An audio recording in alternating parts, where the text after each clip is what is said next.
ಎಲ್ಲ ನನ್ನ ಆತ್ಮೀಯ ಸ್ಪರ್ಧಾರ್ಥಿಗಳೇ ಹಾಗೂ ವಿದ್ಯಾರ್ಥಿಗಳೇ, ಇಂದು 6ನೇ ತರಗತಿ ಭಾಗ 2 ಸಮಾಜ ವಿಜ್ಞಾನ ಪಠ್ಯಪುಸ್ತಕದಲ್ಲಿ ಬರುವಂಥ ಮೊದಲನೇ ಅಧ್ಯಾಯವಾದಂಥ ಉತ್ತರ ಭಾರತದ ಪ್ರಮುಖ ರಾಜಮನೆತನಗಳು ಅನ್ನುವಂಥ ಅಧ್ಯಾಯದಿಂದ ಎಲ್ಲ ಸ್ಪರ್ಧಾತ್ಮಕ ಪರೀಕ್ಷೆಗಳಿಗೆ ಆಯ್ಕೆ ಮಾಡಬಹುದಾದಂತಹ ಬಹು ಆಯ್ಕೆ ಪ್ರಶ್ನೆಗಳನ್ನು ನಾನು ಆಯ್ಕೆ ಮಾಡಿ ಅವುಗಳಿಗೆ ಉತ್ತರವನ್ನು ನೀಡುವಂಥ ಪ್ರಯತ್ನ ಹಾಗೂ ಆ ಉತ್ತರಗಳಿಗೆ ವಿವರಣೆಯನ್ನು ಜೊತೆಗೆ ನೀಡುವಂಥದ್ದು ಹಾಗೂ ಇನ್ನೆಲ್ಲ ಉಳಿದ ಎಲ್ಲ ಆಯ್ಕೆಗಳಿಗೂ ಸಹ ವಿವರಣೆಯನ್ನು ನೀಡುವಂಥ ಪ್ರಯತ್ನವನ್ನು ಮಾಡ್ತಾ ಇದ್ದೀನಿ. ಇದು ಎಲ್ಲ ಸ್ಪರ್ಧಾತ್ಮಕ ಪರೀಕ್ಷೆಗಳಿಗೂ ಸಹ ಅನುಕೂಲ ಆಗುತ್ತೆ. ಜೊತೆಗೆ ವಿಶೇಷವಾಗಿ GPSTR ಅಂದರೆ ಗ್ರ್ಯಾಜುಯೇಟ್ ಪ್ರೈಮರಿ ಸ್ಕೂಲ್ ಟೀಚರ್ ರಿಕ್ರೂಟ್ಮೆಂಟ್ಗೆ ಹಾಗೂ HSTR ಹೈಸ್ಕೂಲ್ ಸ್ಕೂಲ್ ಟೀಚರ್ಸ್ ರಿಕ್ರೂಟ್ಮೆಂಟ್ಗೆ ಹಾಗೆ ಟೆಟ್ಗೆ ತುಂಬ ಬಹುಮುಖ್ಯವಾಗಿ ಸಮಾಜ ವಿಜ್ಞಾನ ಪಠ್ಯಪುಸ್ತಕವನ್ನು ಓದೋದನ್ನು ತಪ್ಪಿಸೋದಕ್ಕೆ ಸಲುವಾಗಿ ಒಂದು ಘಟಕದಿಂದ ಮಾಡಬಹುದಾದಂಥ ಎಲ್ಲ ಪ್ರಶ್ನೆಗಳನ್ನು ಈ ಒಂದು ವಿಡಿಯೋಗಳಲ್ಲಿ ತೋರಿಸ್ತಾ ಹೋಗ್ತೀನಿ. ಇನ್ನು ಮುಂದಿನ ದಿನಗಳಲ್ಲಿ ಎಲ್ಲ ಅಧ್ಯಾಯಗಳಿಗೂ ಇದೇ ರೀತಿ ಮಾಡುವಂಥದ್ದನ್ನು ಪ್ರಯತ್ನವನ್ನು ಮಾಡ್ತಾ ಇದ್ದೀನಿ. ಹಾಗೆ ಯಾರು ಇನ್ನೂ ನಮ್ಮ ಚಾನಲ್ನ ಸಬ್ಸ್ಕ್ರೈಬ್ ಮಾಡಿಲ್ಲ, ದಯವಿಟ್ಟು ಚಾನಲ್ನ ಸಬ್ಸ್ಕ್ರೈಬ್ ಮಾಡಿ ಅಂತ ಹೇಳ್ತಾ ಈ ದಿನದ ವಿಡಿಯೋವನ್ನು ಮೊದಲನೇ ಪ್ರಶ್ನೆಯೊಂದಿಗೆ ಪ್ರಾರಂಭ ಮಾಡ್ತಾ ಇದ್ದೀನಿ. ಅದರಲ್ಲಿ ಮೌರ್ಯ ಸಾಮ್ರಾಜ್ಯದ ಸ್ಥಾಪಕನು ಯಾರು ಅನ್ನೋಂಥದ್ದು ನೋಡ್ತಾ ಹೋದಾಗ ಆಯ್ಕೆ ಎಯಲ್ಲಿ Ashoka, B Chandragupta Maurya, C Bindusara, D Kanishka. ಇಲ್ಲಿ ನಮಗೀಗಾಗಲೇ ಗೊತ್ತಿದೆ ಚಂದ್ರಗುಪ್ತ ಮೌರ್ಯ ಅನ್ನೋಂಥವನು ಮೌರ್ಯ ಸಾಮ್ರಾಜ್ಯದ ಸ್ಥಾಪನೆ ಮಾಡಿದವನು. ಇಲ್ಲಿ ಚಂದ್ರಗುಪ್ತ ಮೌರ್ಯ ಸುಮಾರು 2300 ವರ್ಷಗಳ ಹಿಂದೆ ನಂದ ವಂಶದ ದೊರೆ ಧನನಂದವನನ್ನು ಸೋಲಿಸಿ ತನ್ನ ಗುರು ಚಾಣಕ್ಯ ಅಥವಾ ವಿಷ್ಣುಗುಪ್ತ, ಕೌಟಿಲ್ಯ ಇವನ ಮಾರ್ಗದರ್ಶನದಲ್ಲಿ ಮೌರ್ಯ ಸಾಮ್ರಾಜ್ಯವನ್ನು ಸ್ಥಾಪನೆ ಮಾಡಿರೋದನ್ನು ನಾವಿಲ್ಲಿ ನೆನೆಸ್ಕೋಬೇಕಾಗತ್ತೆ. ಇನ್ನು ಅಶೋಕನ ಬಗ್ಗೆ ಬಂತಂದಾಗ ಅಶೋಕ ಮೌರ್ಯ ವಂಶದ 3ನೇ ಪ್ರಸಿದ್ಧ ದೊರೆ. ಇವನು ಚಕ್ರವರ್ತಿ ಅಂತ ಸಹ ಕರಿತೀವಿ. ಅಶೋಕ ಗ್ರೇಟ್ ಅಶೋಕ ಅಂತಲೂ ಸಹ ಕರಿತೀವಿ. ಅಶೋಕ ಇವನು ಬಿಂದುಸಾರನ ಮಗ, ಚಂದ್ರಗುಪ್ತ ಮೌರ್ಯನ ಮೊಮ್ಮಗ. ಕಳಿಂಗ ಯುದ್ಧ ಮಾಡಿದ ನಂತರದಲ್ಲಿ ಇವನು ಬೌದ್ಧ ಧರ್ಮವನ್ನು ಸ್ವೀಕಾರ ಮಾಡಿ ಧರ್ಮ ಪ್ರಚಾರವನ್ನು ಮಾಡ್ತಾನೆ. ಇನ್ನು ಚಂದ್ರಗುಪ್ತ ಮೌರ್ಯ ಬಗ್ಗೆ ಮಾತಾಡಬೇಕು ಅಂದರೆ ಚಂದ್ರಗುಪ್ತ ಮೌರ್ಯ ತನ್ನ ಆಸ್ಥಾನದಲ್ಲಿ ಬರಗಾಲ ಬಂದುದರಿಂದ ಇವನು ಸಲ್ಲೇಖನ ವ್ರತವನ್ನು ಸ್ವೀಕಾರ ಮಾಡಿ ನಮ್ಮ ಕರ್ನಾಟಕದ ಶ್ರವಣಬೆಳಗೊಳ ಏನಂತ ಪ್ರದೇಶಕ್ಕೆ ಬಂದು ಅಲ್ಲಿ ಸಲ್ಲೇಖನ ವ್ರತವನ್ನು ಮಾಡಿ ಸಾಯ್ತಾನೆ. ನಂತರದಲ್ಲಿ ಬಿಂದುಸಾರ ಅಂತ ಬಂದಾಗ ಇವನು ಚಂದ್ರಗುಪ್ತ ಮೌರ್ಯನ ಮಗ ಹಾಗೂ ಅಶೋಕನ ತಂದೆ. ಇವನು ಮೌರ್ಯ ಸಾಮ್ರಾಜ್ಯವನ್ನು ದಕ್ಷಿಣ ಭಾರತದವರೆಗೂ ವಿಸ್ತರಣೆ ಮಾಡೋದ್ರಲ್ಲಿ ಇವನು ಪ್ರಮುಖ ಪಾತ್ರವನ್ನು ವಹಿಸೋದನ್ನು ನಾವು ಇಲ್ಲಿ ನೆನೆಸ್ಕೊತಾ ಇದ್ದೀವಿ.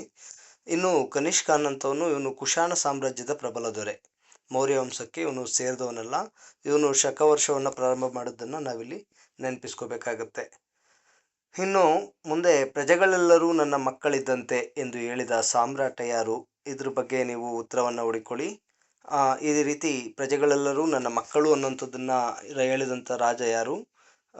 A Samudragupta, A B Chandragupta 2ನೇ ಚಂದ್ರಗುಪ್ತ, ಸಿ ಹರ್ಷವರ್ಧನ, ಡಿ ಅಶೋಕ.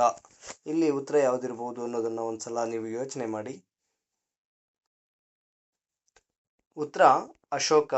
ಏಕೆ ಅಂತ ಹೇಳಿದ್ರೆ ಸಾಮ್ರಾಟ್ ಅಶೋಕನು ಪ್ರಜಾಪಾಲನೆಗೆ ಹೆಚ್ಚಿನ ಆದ್ಯತೆಯನ್ನು ನೀಡಿದಂಥವನು.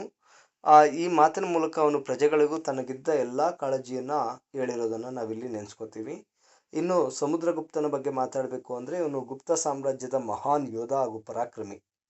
ಇವನ ದಿಗ್ವಿಜಯಗಳನ್ನು ಅಲಹಾಬಾದ್ ಸ್ತಂಭ ಶಾಸನದ ಮೇಲೆ ಅವನ ಕವಿ ರವಿಕೀರ್ತಿ ಅನ್ನೋಂಥವನು ಬರೆಸಿರೋದನ್ನು ನಾವಿಲ್ಲಿ ನೆನಪಿಸ್ಕೋಬೇಕಾಗತ್ತೆ.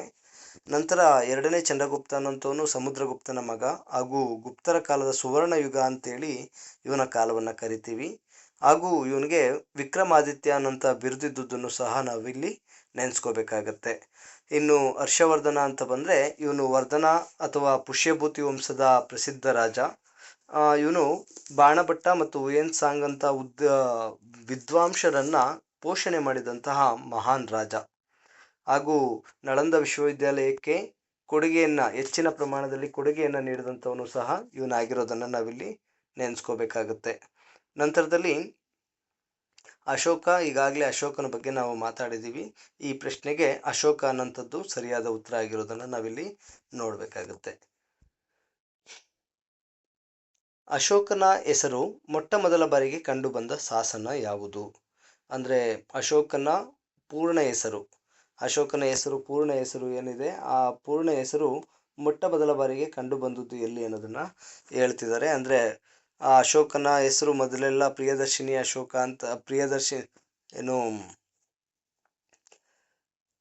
ಪ್ರಿಯದರ್ಶಿನಿ ಅಶೋಕ ಅನ್ನೋಂಥ ಹೆಸರು ಎಲ್ಲಿ ಮೊದಲಿಗೆ ಕಂಡುಬತ್ತು ಅನ್ನೋದನ್ನು, ದೇವನಾಂಪ್ರಿಯ ಪ್ರಿಯದರ್ಶಿನಿ ಅಶೋಕ ಅನ್ನೋಂಥದ್ದು ಎಲ್ಲಿ ಕಂಡುಬತ್ತು ಅನ್ನೋದನ್ನು ಪ್ರಶ್ನೆಯನ್ನು ಕೇಳಲಾಗಿದೆ.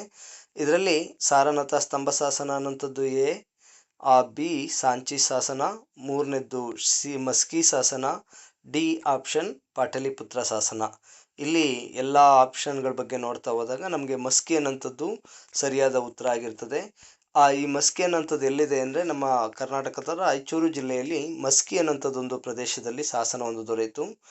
ಅಲ್ಲಿ ದೇವನಾಂಪ್ರಿಯ ಪ್ರಿಯದರ್ಶಿ ಅಶೋಕ ಎಂದು ಅವನ ಪೂರ್ಣ ಹೆಸರನ್ನು ಸ್ಪಷ್ಟವಾಗಿ ಕಂಡು ಬಂದಿತ್ತು. ಅಲ್ಲಿವರೆಗೂ ಕೇವಲ ಎಲ್ಲ ಶಾಸನಗಳು ದೊರೆತಿದ್ದಂಥ ಎಲ್ಲ ಶಾಸನಗಳಲ್ಲೂ ಸಹ ದೇವನಾಂಪ್ರಿಯ ಪ್ರಿಯದರ್ಶಿ ಎಂದಷ್ಟೇ ಇತ್ತು. ಹಾಗಾಗಿ ಈ ದೇವನಾಂಪ್ರಿಯ ಪ್ರಿಯದರ್ಶಿ ಅನ್ನೋಂಥವನು ಯಾರು ಅನ್ನುವಂಥ ಜಿಜ್ಞಾಸೆ ಇದ್ದಾಗ ಮಸ್ಕಿಯಲ್ಲಿ ಸಿಕ್ಕಿದಂಥ ಒಂದು ಶಾಸನ ದೇವನಾಂಪ್ರಿಯ ಪ್ರಿಯದರ್ಶಿನಿ ಅನ್ನೋಂಥವನು ಅಶೋಕ ಅನ್ನೋಂಥದ್ದು ಪೂರ್ಣ ಹೆಸರನ್ನು ಇರೋದನ್ನು ನಾವಿಲ್ಲಿ ನೆನಪಿಸ್ಕೋಬೇಕಾಗತ್ತೆ. ಇನ್ನು ಸಾಂಚಿ ಶಾಸನ, ಸಾಂಚಿ ಶಾಸನ ಬಂದು ಸಾಂಚಿಯ ಸ್ತೂಪ ನಿರ್ಮಾಣ ಅಶೋಕನ ಕಾಲದಲ್ಲಿ ಪ್ರಾರಂಭ ಆದುದನ್ನು ಇಲ್ಲಿ ತಿಳಿಸ್ತದೆ. ಮಸ್ಕಿ ಬಗ್ಗೆ ಈಗಾಗಲೇ ಮಾತಾಡಿದ್ದೀವಿ. ಇನ್ನು ಪಾಟಲಿಪುತ್ರ ಅನ್ನೋಂಥದ್ದು ಅದು ಮೌರ್ಯರ ರಾಜಧಾನಿಯಾಗಿತ್ತು. ಓಕೆ, ಇಲ್ಲಿ ಸಾರನಾಥದ ಸ್ತಂಭ ಶಾಸನ ಬಂದು ಈ ಸ್ತಂಭದಲ್ಲಿರುವ ಸಿಂಹ ರಾಜಧಾನಿಯು ಭಾರತದ ರಾಷ್ಟ್ರೀಯ ಲಾಂಛನವಾಗಿರೋದನ್ನು ನಾವು ನೋಡ್ತೀವಿ. 4 ತಲೆಯ ಸಿಂಹ ಅನ್ನೋಂಥದ್ದು ಎಲ್ಲಿದೆ ಅಂದರೆ ಸಾರನಾಥದ ಸ್ತಂಭ ಶಾಸನದಲ್ಲಿದೆ. ಈ ಎಲ್ಲ ಆಯ್ಕೆಗಳ ಬಗ್ಗೆ ನಾವು ತಿಳ್ಕೊಂಡಿದ್ದೀವಿ. ಮುಂದಿನ ಪ್ರಶ್ನೆ, ಅರ್ಥಶಾಸ್ತ್ರ ಎಂಬ ಪ್ರಸಿದ್ಧ ಕೃತಿಯನ್ನು ಬರೆದವರು ಯಾರು? ಇಲ್ಲಿ ಅರ್ಥಶಾಸ್ತ್ರ ಅನ್ನೋಂಥ ಪ್ರಮುಖ ಕೃತಿಯನ್ನು ಬರೆದವರು ಯಾರು ಅನ್ನೋಂಥದ್ದು 4ನೇ ಪ್ರಶ್ನೆಯಾಗಿದೆ. ಇದಕ್ಕೆ ಎ ಆಪ್ಷನ್ ಬಂದು ಮೆಗಸ್ತಾನಿಸ್, ಬಿ ಅರಿಶೇಣ, ಸಿ ಚರಕ, ಡಿ ಕೌಟಿಲ್ಯ ಅನ್ನೋಂಥದ್ದನ್ನು ನಾವಿಲ್ಲಿ ನೋಡ್ತಾ ಇದ್ದೀವಿ.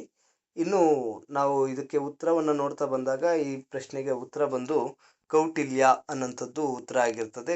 ಕೌಟಿಲ್ಯನ ವಿವಿಧ ಹೆಸರುಗಳಿದ್ದಾವೆ. ಅವನನ್ನು ವಿಷ್ಣುಗುಪ್ತ ಅಂತಲೂ ಸಹ ಕರಿತಿದ್ದು. ಇನ್ನು ಮೆಗಸ್ತಾನಿಸ್ ಬರೆದವ್ರು ಯಾರು ಅಂದರೆ ಇವರು ಮೆಗಸ್ತಾನಿಸ್ ಅನ್ನೋಂಥವನು ಸೆಲ್ಯೂಕಸ್ನ ರಾಯಭಾರಿಯಾಗಿ ಚಂದ್ರಗುಪ್ತ ಮೌರ್ಯನ ಆಸ್ಥಾನಕ್ಕೆ ಬಂದಂಥವನು. ಆ ಮೆಗಸ್ತಾನಿಸ್ ಅನ್ನೋಂಥವನು ಇಲ್ಲಿ ಭಾರತದಲ್ಲಿ ಬಂದ ನಂತರದಲ್ಲಿ ಇಂಡಿಕಾ ಎಂಬಂಥ ಕೃತಿಯನ್ನು ಬರೀತಾನೆ. ಅದಾದ ನಂತರ ಅರಿಶೇಣ ಅನ್ನೋಂಥವನು ಇವನು ಸಮುದ್ರಗುಪ್ತನದ ಆಸ್ಥಾನ ಕವಿ.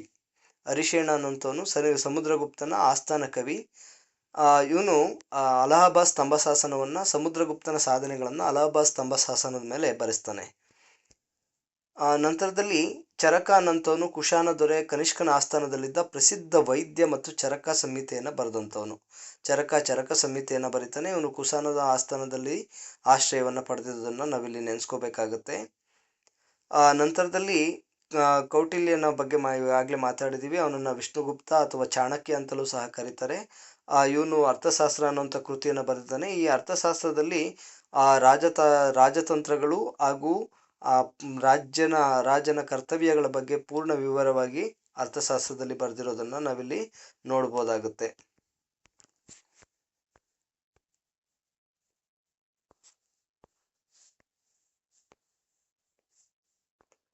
ಇನ್ನು ಗುಪ್ತರ ಕಾಲದ ಶ್ರೇಷ್ಠ ಕವಿ ಹಾಗೂ ನಾಟಕಕಾರ ಯಾರು?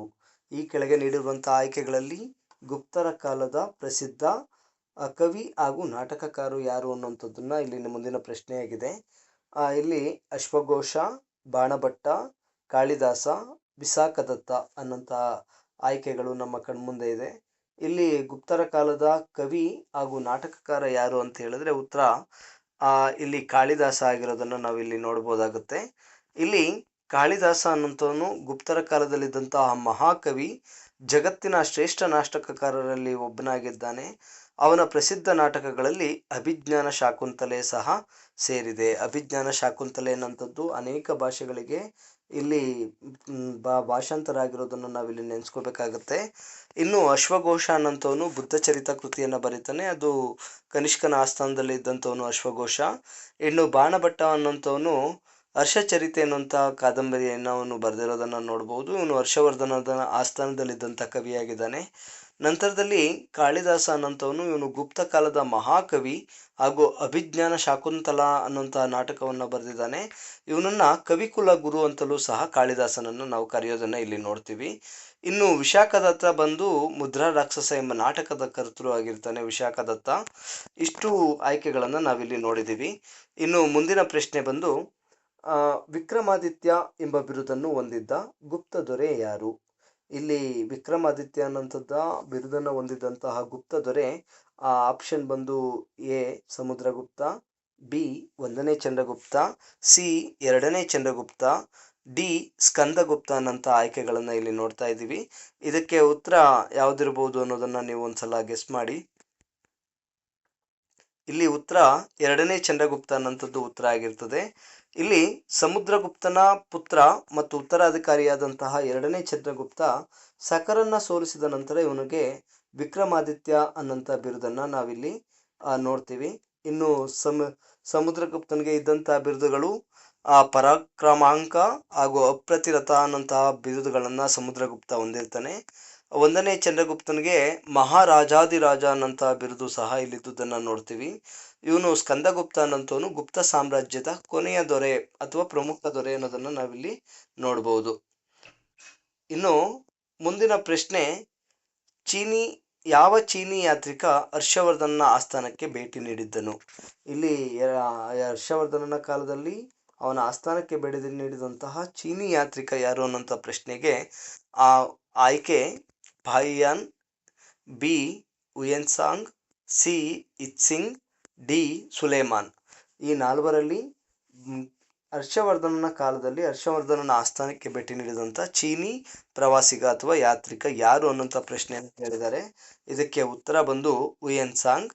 ಹುಯೆನ್ಸಾಂಗ್ ಸುಮಾರು 1400 ವರ್ಷಗಳ ಹಿಂದೆ ಭಾರತಕ್ಕೆ ಬಂದು 15 ವರ್ಷಗಳ ಕಾಲ ಇಲ್ಲಿದ್ದು ಬೌದ್ಧ ಸಾಹಿತ್ಯ ಅಧ್ಯಯನವನ್ನು ನಡೆಸಿದನು ಮತ್ತು ಹರ್ಷವರ್ಧನನ ಆಪ್ತನಾಗಿದ್ದನು ಅನ್ನೋಂಥದ್ದನ್ನ ನಾವಿಲ್ಲಿ ನೆನೆಸ್ಕೊಂತೀವಿ. ಇವನು ಜೊತೆಗೆ ನಳಂದ ವಿಶ್ವವಿದ್ಯಾಲಯಕ್ಕೆ ಭೇಟಿ ನೀಡಿ ಅಲ್ಲಿ ಕೆಲವೊಂದಷ್ಟು ದಿನ ಅಲ್ಲಿ ಕಾಲವನ್ನು ಕಳೆದು ಹೋಗಿದ್ದಾನೆ ಹಾಗೂ ನಳಂದ ವಿಶ್ವವಿದ್ಯಾಲಯದ ಬಗ್ಗೆ ತನ್ನ ಕೃತಿಯಲ್ಲೂ ಸಹ ಬರೆದಿರೋದನ್ನು ನಾವಿಲ್ಲಿ ನೋಡ್ಬೋದು. ಇಲ್ಲಿ ಹುಯೆನ್ಸಾಂಗ್ನ ಕೃತಿ ಯಾವ್ದಿರ್ಬೋದು ಅನ್ನೋದನ್ನ ನೀವು ಸಹ ನೆನ್ಪಿಟ್ಕೋಬೇಕಾಗತ್ತೆ. ಹುಯೆನ್ಸಾಂಗ್ ಬರೆದಿರೋಂಥ ಕೃತಿ ಯಾವುದು ಅಂದರೆ ಸಿಯುಕಿ. ಇನ್ನು ಪಾಯಿಯಾನು ಇವನು 2ನೇ ಚಂದ್ರಗುಪ್ತನ ಕಾಲದಲ್ಲಿ ಭಾರತಕ್ಕೆ ಭೇಟಿ ನೀಡಿದವನು. ಪಾಯಿಯಾನು 2ನೇ ಚಂದ್ರಗುಪ್ತನ ಕಾಲ, ಹುಯೆನ್ಸಾಂಗು ಹರ್ಷವರ್ಧನನ ಕಾಲ. ಪಾಯಿಯಾನ್ ಬರೆದಿರುವಂಥ ಕೃತಿ ಯಾವುದು ಅಂದರೆ ಗೋಕೋಕಿ. ಹುಯೆನ್ಸಾಂಗು ಸಿಯುಕಿ ಅನ್ನುವಂಥ ಕೃತಿಗಳನ್ನು ಇಲ್ಲಿ ಬರೆದಿದ್ದಾನೆ. ಇನ್ನು ಇತ್ಸಿಂಗ್ ಕೂಡ ಭಾರತಕ್ಕೆ ಭೇಟಿ ನೀಡಿದ ಮತ್ತೊಬ್ಬ ಚೀನಿ ಯಾತ್ರಿಕ ಅನ್ನೋದನ್ನು ನಾವಿಲ್ಲಿ ಮರಿಬಾರ್ದು. ಆದರೆ ಸುಲೇಮಾನ್ ಬಂದು ಇವನು ಅರಬ್ ವ್ಯಾಪಾರಿ ಮತ್ತು ಪ್ರವಾಸಿ ಅನ್ನೋದನ್ನ ನಾವಿಲ್ಲಿ ನೆನಪಿಸ್ಕೋಬೇಕಾಗತ್ತೆ. ಇನ್ನು ಭಾರತದ ಕೋಟೆಗಳ ಕೊರಳ ಆರದ ಮುತ್ತು ಎಂದು ಯಾವ ಕೋಟೆಯನ್ನು ಕರೆಯುತ್ತೇವೆ? ಇಲ್ಲಿ ಎಲ್ಲ ಕೋಟೆಗಳಿಗಿಂತ ಭಾರತದ ಕೋಟೆಗಳಲ್ಲಿ ಒಂದು ಕೋಟೆಯನ್ನ ಕೊರಳ ಆರದ ಮುತ್ತು ಅನ್ನುವಂಥ ಹೆಸರಿನಿಂದ ಕರೀತಾರೆ. ಅಂಥ ಕೋಟೆ ಯಾವುದು ಅನ್ನೋದು ಇಲ್ಲಿ ಪ್ರಶ್ನೆ. ಉತ್ತರ ಆಯ್ಕೆ ಚಿತ್ತೋಡಗಡ ಕೋಟೆ, ಬಿ ರಣಸ್ತಂಭಪುರ ಕೋಟೆ, ಸಿ ಗ್ವಾಲಿಯರ್ ಕೋಟೆ, ಡಿ ದೆಹಲಿ ಕೋಟೆ. ಇದಕ್ಕೆ ಉತ್ತರ ಯಾವ್ದಿರ್ಬೋದು ಅನ್ನೋದನ್ನ ನೀವು ಒಂದ್ಸಲ ಗೆಸ್ ಮಾಡಿ.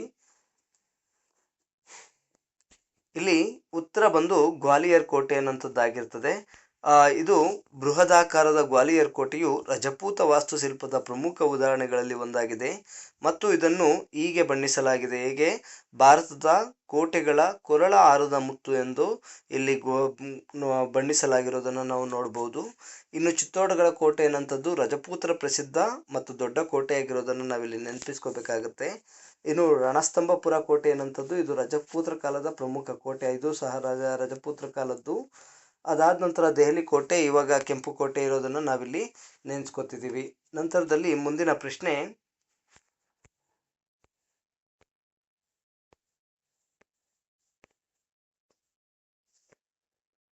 ರಜಪೂತ ಸ್ತ್ರೀಯರು ಸಾಮೂಹಿಕವಾಗಿ ಆತ್ಮಾರ್ಪಣೆ ಮಾಡಿಕೊಳ್ಳುವ ರೂಢಿಗೆ ಏನಂತ ಕರೆಯುತ್ತಾರೆ? ಅಂದರೆ ರಜಪೂತ ಸ್ತ್ರೀಯರು ಸಾಮೂಹಿಕವಾಗಿ ತಮ್ಮ ಆತ್ಮವನ್ನು ಅರ್ಪಣೆ ಮಾಡಿಕೊಳ್ಳೋದು, ಪ್ರಾಣವನ್ನು ತ್ಯಾಗ ಮಾಡಿಕೊಳ್ಳುವಂಥ ಕ್ರಿಯೆಗೆ ಏನೆಂದು ಕರೆಯುತ್ತಾರೆ ಅಂತ ಪ್ರಶ್ನೆ ಇದೆ. ಇದಕ್ಕೆ ಆಯ್ಕೆ ಸತಿ ಎ ಆಯ್ಕೆ, ಬಿ ಬಲಿದಾನ, ಸಿ ಜೌಹಾರ್, ಡಿ ತ್ಯಾಗ ಅನ್ನುವಂಥ ಆಯ್ಕೆಗಳನ್ನು ಕೊಟ್ಟಿದ್ದಾರೆ. ಇಲ್ಲಿ ಜೌಹಾರ್ ಅನ್ನುವಂಥದ್ದು ಸರಿಯಾದ ಉತ್ತರ ಆಗಿರ್ತದೆ. ಏಕೆ ಅಂತ ಹೇಳಿದ್ರೆ ರಜಪೂತ ಸ್ತ್ರೀಯರು ತಮ್ಮ ಪತಿಯನ್ನ ಯುದ್ಧದಲ್ಲಿ ಕಳೆದುಕೊಂಡಾಗ ಅಥವಾ ಅವಮಾನಿತರಾಗಿ ಬಾಳುವುದಕ್ಕಿಂತ ಮರಣವೇ ಲೇಸೆಂದು ಭಾವಿಸಿ ಸಾಮೂಹಿಕವಾಗಿ ಅಗ್ನಿಕುಂಡಕ್ಕೆ ಹಾರುತ್ತಿದ್ದರು. ಈ ರೂಢಿಯನ್ನ ಜೌಹಾರ್ ಪದ್ಧತಿ ಅಂತ ಇಲ್ಲಿ ಕರೆಯೋದನ್ನು ನಾವಿಲ್ಲಿ ನೋಡ್ಬೋದು. ಇನ್ನು ಸತಿ ಪದ್ಧತಿ ಈಗಾಗಲೇ ನಿಮಗೆ ಗೊತ್ತಿದೆ. ವಿಧಿವಿಯರು ತಮ್ಮ ಪತಿಯ ಶವದೊಂದಿಗೆ ಸಹಗಮನ ಹಾಗೂ ಮಾಡ್ಕೊಳ್ಳೋದನ್ನು ನಾವು ಸತಿ ಪದ್ಧತಿ ಅಂತ ಕರಿತೀವಿ. ಇನ್ನು ಬಲಿದಾನ ಅಂತಂದರೆ ನಮಗೆ ಪ್ರಾಣಾರ್ಪಣೆ ಮಾಡ್ಕೊಳ್ಳೋದು ಅಥವಾ ತ್ಯಾಗವನ್ನು ಮಾಡ್ಕೊಳ್ಳುವಂಥದ್ದನ್ನು ನಾವು ಇಲ್ಲಿ ನೋಡ್ಬೋದು. ನಂತರದಲ್ಲಿ ಮುಂದಿನ ಪ್ರಶ್ನೆ, ಕುತುಬ್ ಮಿನಾರ್ ನಿರ್ಮಾಣ ಕಾರ್ಯವನ್ನು ಪ್ರಾರಂಭಿಸಿದವರು ಯಾರು? ಇಲ್ಲಿ ದೆಹಲಿ ಸುಲ್ತಾನರ ಕಾಲದದ್ದು. ಆಯ್ಕೆ A Iltutmish, B Razia Sultana, C Alauddin Khilji, D Qutbuddin Aibak. ಇದಕ್ಕೆ ಉತ್ತರ ಯಾವುದಿರ್ಬೋದು ಅಂತ ನೀವು ಒಂದ್ಸಲ ಯೋಚನೆ ಮಾಡಿ. ಇದಕ್ಕೆ ಕುತುಬ್ದೀನ್ ಐಬಕ್ ಅನ್ನೋಂಥದ್ದು ಸರಿಯಾದ ಉತ್ತರ ಆಗಿದೆ. ಕುತುಬ್ದೀನ್ ಐಬಕ್ಕು ತಾನು ಅಧಿಕಾರಕ್ಕೆ ಬಂದ ನೆನಪಿಗೋಸ್ಕರವಾಗಿ ಕುತುಬ್ ಮಿನಾರನ್ನು ನಿರ್ಮಾಣ ಮಾಡ್ತಾನೆ. ಕುತುಬ್ದೀನ್ ಐಬಕ್ ಒಬ್ಬ ಮಹಮ್ಮದ್ ಗೋರಿಯ ಒಬ್ಬ ಗುಲಾಮನಾಗಿದ್ದರಿಂದ ಈ ಸಂತತಿಗೆ, ಅಂದರೆ ಅವನು ಪ್ರಾರಂಭ ಮಾಡಿದಂಥ ಒಂದು ಸಂತತಿಗೆ ಗುಲಾಮಿ ಸಂತತಿ ಅನ್ನೋದನ್ನು ನಾವಿಲ್ಲಿ ನೆನಪಿಸ್ಕೋಬೇಕಾಗತ್ತೆ. ಇನ್ನು ಇದು ಕುತುಬ್ ಮಿನಾರ್ ಅನ್ನೋಂಥದ್ದು ಯಾರ ಕಾಲದಲ್ಲಿ ಕಂಪ್ಲೀಟ್ ಆಯಿತು, ಮುಕ್ತಾಯಗೊಂಡಿದ್ದು ಅಂತ ಹೇಳಿದ್ರೆ ಅದು ಇಲ್ತಮಷ್ನ ಕಾಲದಲ್ಲಿ ಮುಕ್ತಾಯ ಆಗುತ್ತೆ. ರಜಿಯಾ ಸುಲ್ತಾನ ಅನ್ನೋದ್ರ ಬಗ್ಗೆ ಮಾತಾಡ್ತಾ ಹೋದರೆ, ರಜಿಯಾ ಸುಲ್ತಾನ ಇವಳು ಇಲ್ತಮಷ್ನ ಮಗಳು ಮತ್ತು ದೆಹಲಿ ಸಿಂಹಾಸನ ಏರಿದ ಏಕೈಕ ಮಹಿಳಾ ಸುಲ್ತಾನ. ಇಲ್ಲಿ ಸುಲ್ತಾನ ಅನ್ನೋದನ್ನು ಮರಿಬಾರ್ದು. ಅಂದರೆ ಸುಲ್ತಾನ ಅಂದರೆ ಮುಸ್ಲಿಮರಲ್ಲಿ ರಾಣಿಯಾದವಳು ಇವಳೊಬ್ಳೆ ಅನ್ನೋದನ್ನು ನಾವಿಲ್ಲಿ ನೆನಪಿಸ್ಕೋಬೇಕಾಗುತ್ತೆ. ಇನ್ನು ಅಲ್ಲಾವುದ್ದೀನ್ ಖಿಲ್ಜಿ, ಇವನು ಖಿಲ್ಜಿ ವಂಶದ ಸುಲ್ತಾನ ಮತ್ತು ದಕ್ಷಿಣ ಭಾರತದ ಮೇಲೆ ದಂಡಯಾತ್ರೆಗೆ ತನ್ನ ಸೇನಾಧಿಪತಿ ಮಲ್ಲಿಕ್ ಕಾಫರ್ನನ್ನು ಕಳಿಸ್ಕೊಡ್ತಾನೆ ಮತ್ತು ಅವನಿಂದನೇ ಇವನು ಹತಾಗೋದನ್ನು ಸಹ ನಾವಿಲ್ಲಿ ನೆನಪಿಸ್ಕೋಬೇಕಾಗತ್ತೆ. ಇನ್ನೀಗಾಗಲೇ ಕುತುಬ್ದೀನ್ ಐಬಕ್ನ ಬಗ್ಗೆ ಮಾತಾಡಿದ್ದೀವಿ. ಇವನು ಕುತುಬ್ ಮಿನಾರ್ನ ನಿರ್ಮಾಣವನ್ನು ಪ್ರಾರಂಭ ಮಾಡೋದನ್ನು ನಾವಿಲ್ಲಿ ನೆನಪಿಸ್ಕೊಳ್ಬಹುದು. ಮುಂದಿನ ಪ್ರಶ್ನೆ, ಕನಿಷ್ಕನು ತಾನು ಅಧಿಕಾರಕ್ಕೆ ಬಂದ ನೆನಪಿಗಾಗಿ ಯಾವ ವರ್ಷವನ್ನ ಪ್ರಾರಂಭಿಸಿದನು? ಇಲ್ಲಿ ಕ್ರಿಸ್ತ ಶಕ ಪ್ರಾರಂಭ ಮಾಡ್ತಾನ. ಆಪ್ಷನ್ ಎ ಕ್ರಿಸ್ತ ಶಕ, ಬಿ ವಿಕ್ರಮ ಶಕ, ಸಿ ಸಾಲಿವಾನ ಶಕ ಅಥವಾ ಶಕ, ಡಿ ಹಿಜರಿ ಶಕ ಅನ್ನೋಂಥದ್ದನ್ನ ಇಲ್ಲಿ ಕೊಟ್ಟಿದ್ದಾರೆ. ಇದಕ್ಕೆ ನೀವು ಉತ್ತರವನ್ನು ಒಂದು ಸಲ ನೆನಪಿಸ್ಕೊಳ್ಳೋದಾದ್ರೆ, ಕ್ರಿಸ್ತ ಶಕ ಅನ್ನೋಂಥದ್ದು ಯೇಸು ಹುಟ್ಟಿದ ನೆನಪಿಗಾಗಿ ಇದನ್ನ ಇಟ್ಕೊಳ್ಳುವಂಥದ್ದು. ಬಿ ವಿಕ್ರಮ ಶಕ ಬಂದು ಉಜ್ಜಯಿನಿ ರಾಜ ವಿಕ್ರಮಾದಿತ್ಯ ಸಕರನ್ನ ಸೋಲಿಸಿದ ನೆನಪಿಗೋಸ್ಕರ ಇದನ್ನ ಪ್ರಾರಂಭ ಮಾಡ್ತಾನೆ ಕ್ರಿಸ್ತಪೂರ್ವ 57ರಲ್ಲಿ. ಇನ್ನು ಸಾಲಿವಾಹನ ಶಕವರ್ಷವನ್ನ ಕನಿಷ್ಕನು ತಾನು ಅಧಿಕಾರಕ್ಕೆ ಬಂದ ನೆನಪಿಗೋಸ್ಕರ ಶಕವರ್ಷವನ್ನ ಪ್ರಾರಂಭ ಮಾಡ್ತಾನೆ. ಇದು ಸಾಮಾನ್ಯ ಶಕವರ್ಷ 78ರಲ್ಲಿ ಇದನ್ನ ಪ್ರಾರಂಭ ಮಾಡೋದನ್ನು ನೋಡ್ಬೋದು. ಇದು ಭಾರತ ಸರ್ಕಾರದ ಅಧಿಕೃತ ಕ್ಯಾಲೆಂಡರ್ ಆಗಿರೋದನ್ನು ಸಹ ನಾವಿಲ್ಲಿ ನೆನಪಿಸ್ಕೋಬೇಕಾಗುತ್ತೆ. ಇನ್ನು ಹಿಜರಿ ಶಕ ಅನ್ನೋಂಥದ್ದು ಪ್ರವಾದಿ ಮೊಹಮ್ಮದ್ ಮೆಕ್ಕಾದಿಂದ ಮದೀನಾಗೆ ವಲಸೆ ಹೋದ ದಿನದ ನೆನಪಿಗೋಸ್ಕರವಾಗಿ ಇದು ಇಸ್ಲಾಮಿಕ್ ಕ್ಯಾಲೆಂಡರ್ ಆಗಿ ಹಿಜರಿ ಶಕವನ್ನು ನಾವಿಲ್ಲಿ ನೆನಪಿಸ್ಕೋಬಹುದು. ಇದಕ್ಕೆ ಉತ್ತರ ಬಂದು ಇವಾಗ ಸಾಲಿವಾಹನ ಶಕ ವರ್ಷ ಆಗಿರ್ತದೆ. ಮುಂದಿನ ಪ್ರಶ್ನೆ, ಭಾರತದಲ್ಲಿ ಮೊಟ್ಟ ಮೊದಲು ಚಿನ್ನದ ನಾಣ್ಯಗಳನ್ನು ಚಲಾವಣೆಗೆ ತಂದವರು ಯಾರು? ಇಲ್ಲಿ ಭಾರತದಲ್ಲಿ ಮೊಟ್ಟ ಮೊದಲ ಬಾರಿಗೆ ಚಿನ್ನದ ನಾಣ್ಯಗಳನ್ನು ಜಾರಿಗೆ ತಂದವರು ಯಾರು ಅನ್ನೋದನ್ನು ನಾವಿಲ್ಲಿ ಮೊದಲನೇ ಪ್ರಶ್ನೆ ನೋಡ್ಬೋದು. ಇದರಲ್ಲಿ ಮೊದಲಿಗೆ ಬಂದರೆ ಮೌರ್ಯರು ಬಂದು ಇವ್ರ ಕಾಲದಲ್ಲಿ ಬೆಳ್ಳಿ ಮತ್ತು ತಾಮ್ರದ ನಾಣ್ಯಗಳನ್ನ ಬಳಸ್ತಾ ಇದ್ರು. ಅದನ್ನು ಪಣ ಅಂತ ಸಹ ನಾವಿಲ್ಲಿ ಕರಿತಿದ್ದನ್ನು ನೆನೆಸ್ಕೋತೀವಿ. ಇನ್ನು ಗುಪ್ತರು ಅವರು ಅತಿ ಹೆಚ್ಚಿನ ಸಂಖ್ಯೆಯಲ್ಲಿ ಶುದ್ಧ ನಾಣ್ಯದ ಚಿನ್ನದ ನಾಣ್ಯಗಳನ್ನು ಇವರು ಬಳಸ್ತಾ ಇದ್ರು. ಅದನ್ನ ದೀನಾರ್ ಅಂತಲೂ ಸಹ ಕರಿತಾ ಇದ್ರು. ನಂತರದಲ್ಲಿ ಕುಶಾಣರು ಇವರೇ ಭಾರತದಲ್ಲಿ ಮೊಟ್ಟ ಮೊದಲ ಬಾರಿಗೆ ಚಿನ್ನದ ನಾಣ್ಯಗಳನ್ನು ಚಲಾವಣೆಗೆ ತಂದವರು ಅನ್ನೋದನ್ನು ನಾವಿಲ್ಲಿ ನೆನಪಿಸ್ಕೋಬೇಕಾಗತ್ತೆ. ಇನ್ನು ವರ್ಧನರ ಕಾಲದಲ್ಲಿ ನಾಣ್ಯಗಳ ಬಳಕೆ ಕಡಿಮೆ ಇದ್ದುದನ್ನು ಸಹ ನಾವಿಲ್ಲಿ ನೆನಪಿಸ್ಕೋಬಹುದು. ಹಾಗಾಗಿ ಈ ಪ್ರಶ್ನೆಗೆ ಉತ್ತರ ಯಾವುದು ಅಂತ ಹೇಳಿದ್ರೆ ಕುಶಾಣರು ಭಾರತದಲ್ಲಿ ಮೊಟ್ಟ ಮೊದಲ ಬಾರಿಗೆ ಚಿನ್ನದ ನಾಣ್ಯಗಳನ್ನು ಚಲಾವಣೆಗೆ ತಂದುದನ್ನು ನಾವಿಲ್ಲಿ ನೆನಪಿಸ್ಕೋಬಹುದು. ನಂತರದಲ್ಲಿ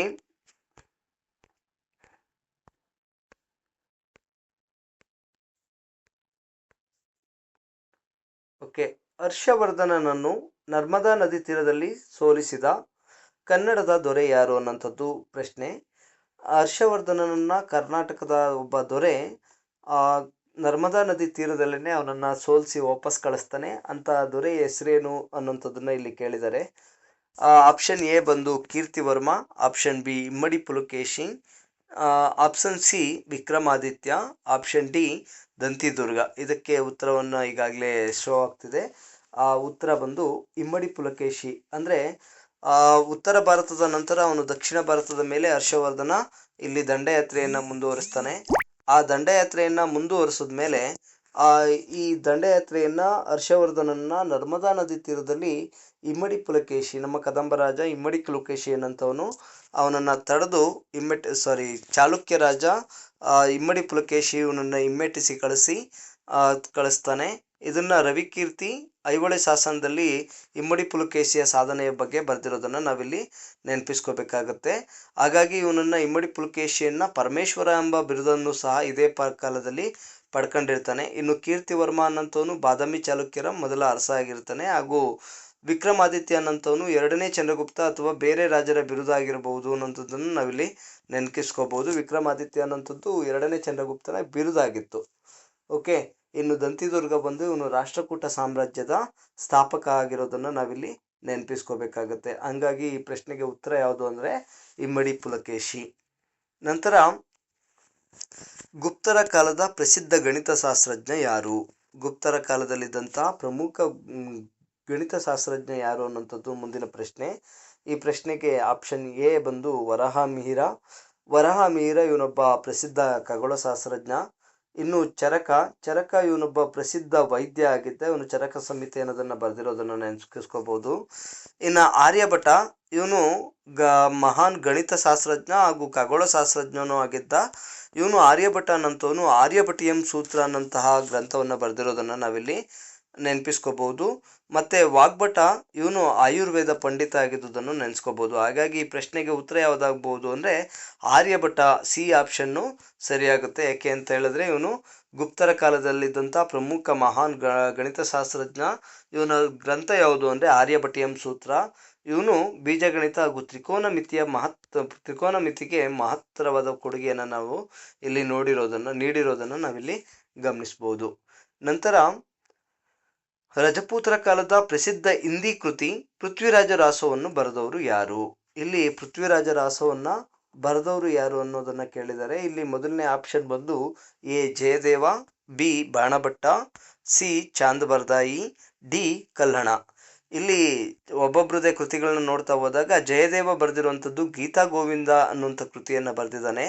ಇನ್ನು ಬಾಣಭಟ್ಟ ಬರೆದಿರುವಂಥದ್ದು ಯಾವುದು ಅಂದ್ರೆ ಇವನು ಹರ್ಷವರ್ಧನನ ಆಸ್ಥಾನ ಕವಿಯಾಗಿದ್ದ ಬಾಣಭಟ್ಟ. ನಂತರದಲ್ಲಿ ಚಾಂದ್ ಬರ್ದಾಯಿ ಬರೆದಿರುವಂಥದ್ದು ಯಾವುದು ಅಂದ್ರೆ ಪೃಥ್ವಿರಾಜ ಚೌಹಾಣನ್ನು. ಚಾಂದ್ ಬರ್ದಾಯಿ ಬರೆದವರು ಪೃಥ್ವಿರಾಜ್ ಚೌಹಾಣ್ ಅನ್ನೋ ಬಗ್ಗೆ ಆಸ್ಥಾನ ಕವಿಯಾಗಿದ್ದ. ಪೃಥ್ವಿರಾಜ್ ಚೌಹಾಣನ ಆಸ್ಥಾನ ಕವಿ ಮತ್ತು ಸ್ನೇಹಿತ ಪೃಥ್ವಿರಾಜ ರಾಸವನ್ನ ಬರೆದಿರೋದನ್ನ ನಾವಿಲ್ಲಿ ನೋಡ್ಬೋದಾಗುತ್ತೆ. ಇದರಲ್ಲಿ ಏನನ್ನ ವರ್ಣನೆ ಮಾಡಿದ್ದಾರೆ ಅಂದ್ರೆ ಪೃಥ್ವಿರಾಜನ ಶೌರ್ಯ ಮತ್ತು ಅವನ ಯುದ್ಧದ ಶೈಲಿಗಳನ್ನ ಚಾಂದ್ ಬರ್ದಾಯಿ ಪೃಥ್ವಿರಾಜ ರಾಸೋದಲ್ಲಿ ಬರೆದಿರೋದನ್ನ ನಾವಿಲ್ಲಿ ನೆನಪಿಸ್ಕೋಬಹುದು. ಇನ್ನು ಕಲ್ಲಣ ಬರೆದಿರುವಂತಹ ಕೃತಿ ಯಾವುದು ಅಂದ್ರೆ ಕಲ್ಲಣ ಬಂದು ರಾಜತರಂಗಿಣಿ ಅನ್ನುವಂಥ ಕೃತಿಯನ್ನ ಬರೆದಿದ್ದಾನೆ. ಇದರಲ್ಲಿ ಇವನು ಕಾಶ್ಮೀರದ ಕವಿ ಆಗಿರೋದ್ರಿಂದ ಅಲ್ಲಿನ ಐತಿಹಾಸಿಕ ಕೃತಿ ಕಾಶ್ಮೀರದ ವರ್ಣನೆ ಬಗ್ಗೆ ಮಾಡ್ತಿರೋದನ್ನ ನಾವಿಲ್ಲಿ ನೋಡಬಹುದು. ಹಾಗಾಗಿ ಇವೆಲ್ಲ ಕೃತಿಗಳ ಬಗ್ಗೆ ಜಯದೇವ ಬರೆದಿರುವಂಥದ್ದು ಗೀತಾ ಗೋವಿಂದಂ, ಬಾಣಭಟ್ಟ ಬರೆದಿರುವಂಥದ್ದು ಹರ್ಷಚರಿತ, ಚಾಂದ್ ಬರ್ದಾಯಿ ಬರೆದಿರುವಂಥದ್ದು ಪೃಥ್ವಿರಾಜ ರಾಸೋ, ಇನ್ನು ಕಲ್ಲಣ ಬಂದು ರಾಜತರಂಗಿಣಿ ಅನ್ನುವಂಥ ಕೃತಿಗಳನ್ನ ಬರೆದಿರೋದನ್ನ ನಾವಿಲ್ಲಿ ನೋಡ್ಬೋದು. ಹಾಗಾಗಿ ಈ ಪ್ರಶ್ನೆಗೆ ಸರಿಯಾದ ಉತ್ತರ ಬಂದು ಚಾಂದ್ ಬರ್ದಾಯಿ ಆಗಿರ್ತದೆ. ಇನ್ನು ಗುಪ್ತರ ಕಾಲದಲ್ಲಿ ದೇವಾಲಯ ನಿರ್ಮಾಣ ವಾಸ್ತುಶಿಲ್ಪವು ಎಲ್ಲಿಂದ ಆರಂಭಗೊಂಡಿತು ಅಂದ್ರೆ ಮೊದಲನೇ ಬಾರಿಗೆ ಇವರ ಗುಪ್ತರ ಕಾಲದಲ್ಲಿ ದೇವಾಲಯ ನಿರ್ಮಾಣ ವಾಸ್ತುಶಿಲ್ಪ ಯಾವ ಪ್ರದೇಶದಿಂದ ಆಯ್ಕೆ ಆಯಿತು ಅನ್ನೋದನ್ನ ಕೇಳಿದ್ದಾರೆ.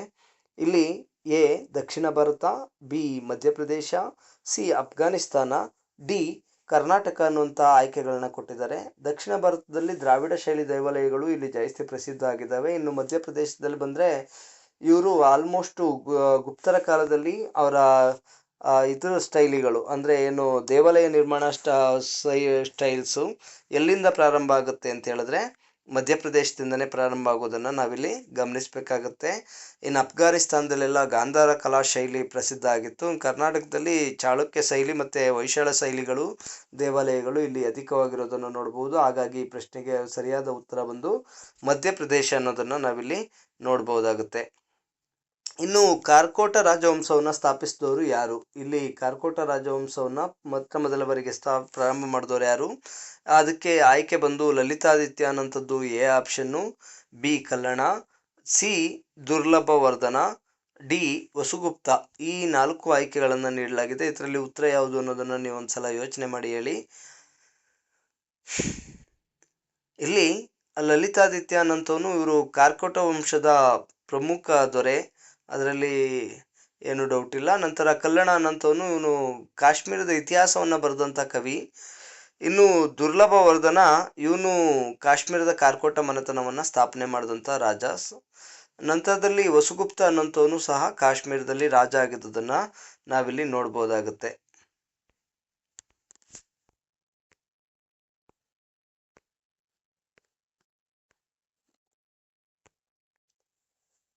ದೆಹಲಿ ಸುಲ್ತಾನರ ಕಾಲದಲ್ಲಿ ಅಧಿಕಾರ ಸೂತ್ರ ಹಿಡಿದ ಏಕೈಕ ಮಹಿಳೆ ಯಾರು?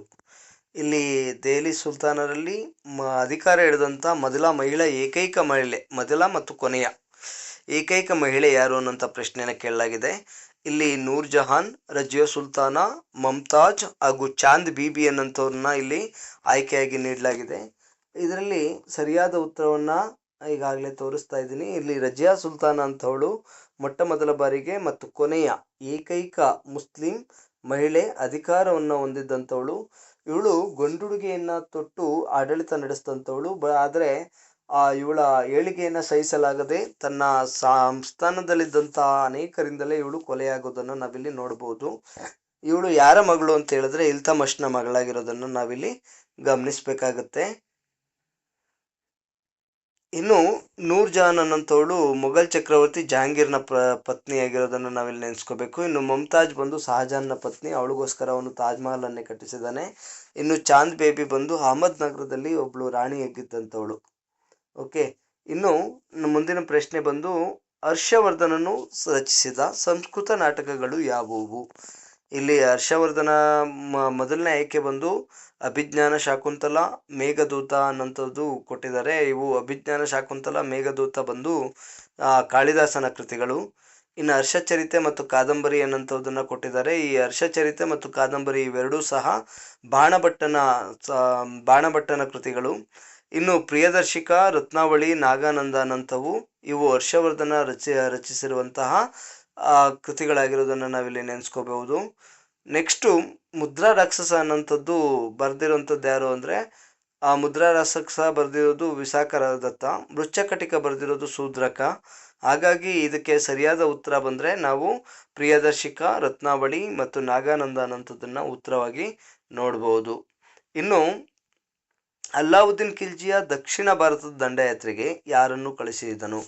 ಇಲ್ಲಿ ಅಲ್ಲಾವುದ್ದೀನ್ ಖಿಲ್ಜಿ ತನ್ನ ಉತ್ತರ ಭಾರತವನ್ನೆಲ್ಲ ಆಳ್ವಿಕೆಗೆ ಒಳಪಟ್ಟ ನಂತರ ದಕ್ಷಿಣ ಭಾರತದನ್ನು ಆಳ್ವಿಕೆಗೆ ಒಳಪಡಿಸೋದಕ್ಕೆ ತಾನು ಒಬ್ಬ ದಂಡನಾಯಕನನ್ನ ಕಳಿಸ್ತಾನೆ. ಅವನ ಹೆಸರೇನು ಅನ್ನೋದನ್ನ ಕೇಳಿದ್ದಾರೆ. ಇಲ್ಲಿ ಆಯ್ಕೆ ಎ ಬಂದು ಕುತುಬ್ದಿನ್ ಐಬಕ್, ಆಯ್ಕೆ ಬಿ ಮಲ್ಲಿಕ್ ಕಾಫರ್, ಆಯ್ಕೆ ಸಿ ಮೊಹಮ್ಮದ್ ಗೋರಿ, ಆಯ್ಕೆ ಡಿ ಮೊಹಮ್ಮದ್ ಬಿನ್ ತುಗ್ಲಕ್ ಅನ್ನಂಥದ್ದು ಆಯ್ಕೆಯನ್ನು ನೀಡಲಾಗಿದೆ. ಇಲ್ಲಿಗೆಲ್ಲ ಕುತುಬ್ದಿನ್ ಐಬಕ್ಕು ಬಂದು ದೆಹಲಿ ಸಂಸ್ಥಾನದ ಸ್ಥಾಪಕ, ಅಂದರೆ ದೆಹಲಿ ಸುಲ್ತಾನರ ಸಾಮ್ರಾಜ್ಯ ಸ್ಥಾಪಕ. ಅವನು ಮಹಮ್ಮದ್ ಗಜ್ನಿಯ ಗುಲಾಮನಾಗಿದ್ದರಿಂದ ಇವನು ಗುಲಾಮಿ ಸಂತತಿಯ ಸ್ಥಾಪಕನೂ ಸಹ ಹೌದಾಗಿದ್ದಾನೆ. ಆ ನಂತರದಲ್ಲಿ ಮಲ್ಲಿಕ್ ಕಾಫರ್ ಇವನನ್ನೇ ಅಲ್ಲಾವುದ್ದೀನ್ ಖಿಲ್ಜಿ ತನ್ನ ಗುಲಾಮನಾದ ಮಲ್ಲಿಕ್ ಕಾಫರ್ನನ್ನ ದಕ್ಷಿಣ ಭಾರತದ ಮೇಲೆ ದಾಳಿ ಮಾಡೋದಕ್ಕೆ ಅಂತ ಕಳಿಸ್ತಾನೆ. ಅವನು ದಕ್ಷಿಣ ಭಾರತಕ್ಕೆ ಬಂದು 4 ಪ್ರದೇಶಗಳ ಮೇಲೆ ದಾಳಿಯನ್ನು ಮಾಡ್ತಾನೆ. ಅದರಲ್ಲಿ ನಮ್ಮ ಕರ್ನಾಟಕದಲ್ಲಿ ಹೊಯ್ಸಳರ ಕಾಲದಲ್ಲಿ ಇವನು ದಾಳಿಯನ್ನು ಮಾಡಿರೋದನ್ನು ನಾವಿಲ್ಲಿ ನೆನೆಸ್ಕೋಬಹುದು. ಇನ್ನು ತೆಲಂಗಾಣದ ಮೇಲೂ ಸಹ ದಾಳಿಯನ್ನು ಮಾಡ್ತಾನೆ, ವಾರಂಗಲ್ ಮೇಲೆ.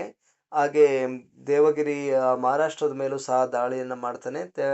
ತಮಿಳುನಾಡು ಮೇಲೂ ಸಹ ಇವನು ದಾಳಿಯನ್ನು ಮಾಡಿರೋದನ್ನು ನಾವಿಲ್ಲಿ ನೆನಪಿಸ್ಕೋಬಹುದು. ಮಲ್ಲಿಕ್ ಕಾಫರು ದಂಡಯಾತ್ರೆಯ ನಂತರದಲ್ಲಿ ಅಧಿಕ ಸಂಪತ್ತನ್ನು ಕರ್ನಾಟಕದಿಂದ, ಅಂದರೆ ಈ 4 ಪ್ರದೇಶಗಳಿಂದ ಅವನು ಅಧಿಕ ಸಂಪತ್ತನ್ನು ತನ್ನೆಡೆಗೆ ಎತ್ಕೊಂಡು ಹೋಗ್ತಾನೆ. ಇದಕ್ಕೆ ಸರಿಯಾದ ಉತ್ತರ ಯಾವುದಾಗುತ್ತೆ ಅಂದರೆ ಮಲ್ಲಿಕ್ ಕಾಫರ್ ಆಗುತ್ತೆ. ಇನ್ನು ಮೊಹಮ್ಮದ್ ಬಿನ್ ತುಗ್ಲಕ್ ತನ್ನ ರಾಜಧಾನಿಯನ್ನು ದೆಹಲಿಯಿಂದ ಎಲ್ಲಿಗೆ ವರ್ಗಾಯಿಸಲು ಪ್ರಯತ್ನಿಸಿದನು? ಇದಕ್ಕೆ ಉತ್ತರ ಅತಿಯಾಗಿ ಹೇಳೋದಕ್ಕೇನು ನೀಡಿಲ್ಲ. ಹಾಗಾಗಿ ಇವನು ತನ್ನ ರಾಜಧಾನಿಯನ್ನ ಎಲ್ಲಿಗೆ ವರ್ಗಾಯಿಸೋದಕ್ಕೆ ಪ್ರಯತ್ನ ಮಾಡ್ದ ಅಂದರೆ ದೇವಗಿರಿ ಅಥವಾ ದೌಲತಾಬಾದ್ ಅಂತ ಹಳೆ ಹೆಸರಿತ್ತು. ಅದನ್ನ ದೇವಗಿರಿ ಅನ್ನೋದನ್ನ ನಾವು ನೋಡ್ಬೋದು. ದೇವಗಿರಿ ಪ್ರಸ್ತುತ ಎಲ್ಲಿದೆ ಅಂದರೆ ಮಹಾರಾಷ್ಟ್ರದಲ್ಲಿರೋದನ್ನ ನಾವಿಲ್ಲಿ ನೆನೆಸ್ಕೋಬೇಕಾಗತ್ತೆ. ಇಲ್ಲಿ ಮೊಹಮ್ಮದ್ ಬಿನ್ ತುಗ್ಲಕ್ ತನ್ನ ರಾಜಧಾನಿಯನ್ನು ಬದಲಾವಣೆ ಮಾಡೋದಕ್ಕೆ ಮುಖ್ಯ ಕಾರಣ ಏನು ಅಂತಂದ್ರೆ ಆಡಳಿತ ಅನ್ನೋಂಥದ್ದು ಕೇಂದ್ರ ಭಾಗದಲ್ಲಿದ್ದರೆ ಆಡಳಿತ ಮಾಡೋದು ಸುಲಭ ಅನ್ನೋಂಥದ್ದು ಅವನ ಮೈಂಡಲ್ಲಿತ್ತು. ಹಾಗಾಗಿ ಅವನು ತನ್ನ ರಾಜಧಾನಿಯನ್ನ ದೇವಗಿರಿಗೆ ಬದಲಾಯಿಸೋದಕ್ಕೆ ಪ್ರಯತ್ನವನ್ನ ಮಾಡ್ತಾನೆ. ಇನ್ನು ಕನೌಜ್ ಬಂದು ಹರ್ಷವರ್ಧನನ ರಾಜಧಾನಿಯಾಗಿತ್ತು, ಅದನ್ನ ಸಹ ನೋಡ್ಬೋದು. ಇನ್ನು ಪಾಟಲಿಪುತ್ರ ಬಂದು ಮೌರ್ಯರ ರಾಜಧಾನಿಯಾಗಿತ್ತು. ಲಾಹೋರ್ ಇಂದಿನ ಪಾಕಿಸ್ತಾನದಲ್ಲಿರುವಂತಹ ಒಂದು ಪ್ರಮುಖ ನಗರವಾಗಿ ನಾವು ಲಾಹೋರ್ ಅನ್ನು ನೋಡ್ಬೋದು. ಇದಕ್ಕೆ ಈ ಪ್ರಶ್ನೆಗೆ ಸರಿಯಾದ ಉತ್ತರ ದೌಲತಾಬಾದ್ ಆಗಿದೆ.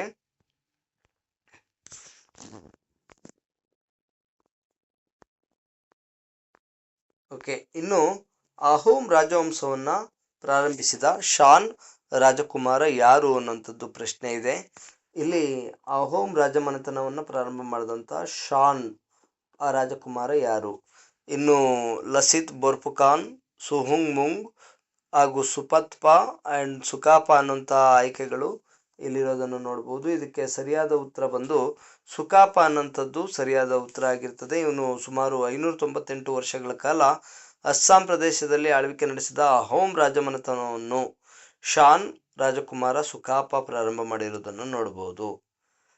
ಈಗ ನಂತರದಲ್ಲಿ ಮುಂದಿನ ಪ್ರಶ್ನೆ,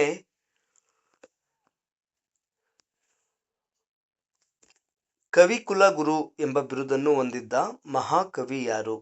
ಕವಿ ಕುಲಗುರು, ಈಗಾಗಲೇ ಈ ವಿಷಯದ ಬಗ್ಗೆ ಡಿಸ್ಕಷನ್ ಮಾಡಾಗಿದೆ, ಆದರೂ ಪ್ರಶ್ನೆ ಬಂದಿರೋದ್ರಿಂದ ಮತ್ತೊಮ್ಮೆ ಅದನ್ನು ಅಧ್ಯಯನ ಮಾಡೋಣ. ಕವಿ ಕುಲಗುರು ಎಂಬಂತ ಬಿರುದನ್ನು ಹೊಂದಿದ್ದಂಥ ಮಹಾಕವಿ ಯಾರು ಅಂದರೆ ಇಲ್ಲಿ option A Banabhatta, B Kalidasa, C ಅಶ್ವಘೋಷ, ಡಿ ಹರಿಶೇಣ ಅನ್ನೋಂಥದ್ದನ್ನ ನೋಡಬಹುದು. ಆ ಬಾಣಭಟ್ಟ ಬರೆದಿರುವಂಥದ್ದು ಹರ್ಷಚರಿತೆ, ಇವನನ್ನ ಯಾವುದು ಈ ಬಿರುದಿನ ಇಟ್ಟುಕೊಳ್ತಿಲ್ಲ. ಕಾಳಿದಾಸ ಬರೆದಿರುವಂಥದ್ದು ಅಭಿಜ್ಞಾನ ಶಾಕುಂತಲೆ, ಇವನು ಪ್ರಮುಖ ವರ್ಲ್ಡ್ ಫೇಮಸ್ಸು ನಾಟಕವನ್ನು ಬರೆದಿದ್ದಾನೆ. ಇವನನ್ನೇ ನಾವೇನಂತ ಕರಿತೀವಿ, ಕವಿ ಕುಲಗುರು ಎನ್ನುವಂಥದ್ದನ್ನ ಇವನಿಗೆ ಹೆಸರಿಟ್ಟು ಕರೆಯೋದನ್ನು ನೋಡಬಹುದು. ಇನ್ನು ಅಶ್ವಘೋಷ ಬಂದು ಇವನು ಬುದ್ಧ ಚರಿತವನ್ನು ಬರೆದಿದ್ದಾನೆ, ಇವನೊಬ್ಬ ಬೌದ್ಧ ಕವಿಯಾಗಿದ್ದಾನೆ. ಇನ್ನು ಹರಿಶೇಣ ಬಂದು ಇವನು ಸಮುದ್ರಗುಪ್ತನ ಆಸ್ಥಾನ ಕವಿಯಾಗಿರೋದನ್ನ ನಾವಿಲ್ಲಿ ನೆನಪಿಸ್ಕೋಬಹುದು. ನಂತರದಲ್ಲಿ ಇಂಡಿಕಾ ಎಂಬ ಕೃತಿಯನ್ನ ಬರೆದವರು ಯಾರು? ಇಂಡಿಕಾ ಅನ್ನಂತ ಕೃತಿಯನ್ನ ಬರೆದವರು ಯಾರು? ಇದಕ್ಕೆ ಆಯ್ಕೆ ಎ ಬಂದು ಕೌಟಿಲ್ಯ, ಆಯ್ಕೆ ಬಿ ಪಾಯಿಯನ್, ಆಯ್ಕೆ ಸಿ ಮೆಗಸ್ತನೀಸ್, ಆಯ್ಕೆ ಡಿ ಹುಯೆನ್ ಸಾಂಗ್ ಅನ್ನಂತ ಇಲ್ಲಿ ಆಯ್ಕೆಗಳನ್ನ ನೋಡಬಹುದು. ಇಲ್ಲಿ ಒಬ್ಬೊಬ್ರದ್ದೇ ವಿವರಣೆಯನ್ನು ನೋಡ್ತಾ ಹೋದಾಗ ಕೌಟಿಲ್ಯ ಬರೆದಿರುವಂಥದ್ದು ಅರ್ಥಶಾಸ್ತ್ರ ಅನ್ನೋಂಥದ್ದನ್ನ ಬರೆದಿದ್ದಾನೆ. ಪಾಯಿಯಾನ್ ಬಂದು ಗೋಕೋಕಿ ಅನ್ನಂತ ಇದನ್ನ ಬರೆದಿದ್ದಾನೆ. ಇವನು ಚೀನಿ ಯಾತ್ರಿಕ ಅನ್ನೋದನ್ನು ನಾವಿಲ್ಲಿ ಮರಿಬಾರ್ದು. ಮೆಗಸ್ತನೀಸ್ ಭಾರತಕ್ಕೆ ಬಂದು ಇಂಡಿಕಾ ಅನ್ನೋಂಥ ಕೃತಿಯನ್ನು ಬರೆದಿದ್ದಾನೆ. ಆ ನಂತರದಲ್ಲಿ ಹುಯೆನ್ ಸಾಂಗ್ ಬಂದು ಸಿಯುಕಿ ಅನ್ನಂಥ ಗ್ರಂಥವನ್ನು ಬರೆದಿದ್ದಾನೆ. ಇವನು ಸಹ ಒಬ್ಬ ಚೀನಿ ಯಾತ್ರಿಕ ಅನ್ನೋಂಥದ್ದನ್ನು ನಾವಿಲ್ಲಿ ನೆನಪಿಸ್ಕೋಬಹುದು. ನಂತರದಲ್ಲಿ 25ನೇ ಪ್ರಶ್ನೆ, ಮೌರ್ಯರ ಆಡಳಿತದಲ್ಲಿ ಅನಾಥರು, ವಿಧವೆಯರು ಮತ್ತು ವಯೋವೃದ್ಧರ ಕ್ಷೇಮವನ್ನು ನೋಡಿಕೊಳ್ಳುತ್ತಿದ್ದ ವಿಶೇಷ ಅಧಿಕಾರಿಗಳು ಯಾರು ಅನ್ನಂಥ ಪ್ರಶ್ನೆನ ಕೇಳಲಾಗಿದೆ. ಇಲ್ಲಿ ಆಪ್ಷನ್ ಎ ಬಂದು ಗ್ರಾಮಿಕರು, ಆಪ್ಷನ್ ಬಿ ಮಂತ್ರಿಮಂಡಲದ ಸದಸ್ಯರು, ಆಪ್ಷನ್ ಸಿ ರಾಯಭಾರಿಗಳು, ಆಪ್ಷನ್ ಡಿ ಧರ್ಮ ಮಾತ್ರರು ಅನ್ನೋಂಥದ್ದಿದೆ. ಇದಕ್ಕೆ ಸರಿಯಾದ ಉತ್ತರ ಯಾವ್ದಿರ್ಬೋದು ಅನ್ನೋದನ್ನ ಒಂದ್ಸಲ ಯೋಚನೆ ಮಾಡಿ. ಅದಕ್ಕೆ ಸರಿಯಾದ ಉತ್ತರ ಧರ್ಮ ಮಹಾಮಾತ್ರರು ಅನ್ನೋಂಥದ್ದಾಗಿರ್ತದೆ. ಯಾಕೆಂದ್ರೆ ಇವನು ಧರ್ಮ ಮಹಾಮಾತ್ರರನ್ನ ಅನಾಥರು, ವಿಧವೆಯರು ಹಾಗೂ ವಯೋವೃದ್ಧರನ್ನ ನೋಡಿಕೊಳ್ಳುವ ಉದ್ದೇಶದಿಂದನೇ ಪ್ರಾರಂಭ ಮಾಡ್ತಾನೆ. ಆ ನಂತರದಲ್ಲಿ ಅವರ ಕ್ಷೇಮವನ್ನು ನೋಡ್ಕೊಳ್ಳೋದಕ್ಕೋಸ್ಕರನೇ ಇವನು ಇರೋದನ್ನ ನಾವು ಇಲ್ಲಿ ನೆನಪಿಸ್ಕೋಬೇಕಾಗತ್ತೆ. ಬರೀ ಧರ್ಮ ಮಹಾಮಾತ್ರರು ಅಂದ್ರೆ ನಾವು ಧರ್ಮ ಪರಿಪಾಲನೆ ಮಾಡೋಂಥವ್ರು, ಧರ್ಮ ಪ್ರಚಾರ ಮಾಡೋಂಥವ್ರು ಅನ್ನೋಂಥ ಉದ್ದೇಶಕ್ಕೆ ಬಂದ್ಬಿಡ್ತೀವಿ. ಆದ್ರೆ ಇಂಥದ್ದನ್ನೆಲ್ಲ ಸೂಕ್ಷ್ಮವಾಗಿ ಅಧ್ಯಯನ ಮಾಡಿ ನಾವು ಉತ್ತರವನ್ನು ನೀಡಬೇಕಾಗತ್ತೆ.